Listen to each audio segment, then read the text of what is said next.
जागवली मराठी अस्मिता भगवा आसमंती फडकला. जागवली मराठी अस्मिता भगवा आसमंती फडकला. जिजाऊ तुमच्या प्रेरणेमुळे महाराष्ट्राचा नवा इतिहास घडला. मराठ्यांच्या रक्तात ज्यांनी स्वाभिमान जागवला. मराठ्यांच्या रक्तात ज्यांनी स्वाभिमान जागवला. ज्यांनी हिंदवी स्वराज्याचे सोनेरी स्वप्न पाहिले व ते सोनेरी स्वप्न सत्यात उतरवण्यासाठी अविरत प्रयत्न केले, अशा या महाराष्ट्राची ऊर्जा म्हणून ओळखल्या जाणाऱ्या राजमाता जिजाऊ यांची आज जयंती आहे.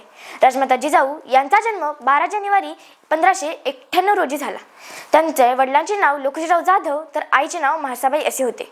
राजमाता जिजाऊंनी खेळण्याच्या वयात हातात ढाल आणि तलवार घेऊन युद्ध कौशल्य संपादन केले.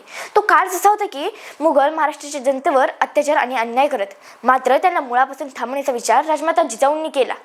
जिजाऊंचे लग्न लहान वयात शहाजीराजे भोसले यांच्याशी झाले.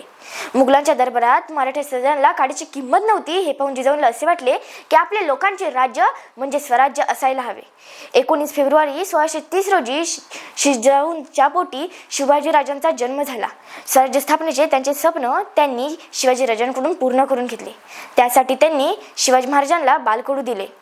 युद्ध कौशल्य, तलवारबाजी, घोडेस्वारी शिकवली. रामायण, महाभारत यांसारख्या पराक्रमाच्या कथा ऐकवल्या आणि मराठी साम्राज्याचा संस्थापक छत्रपती पदाचा काबिल शोभा बनवण्यात ही माई यशस्वी झाली.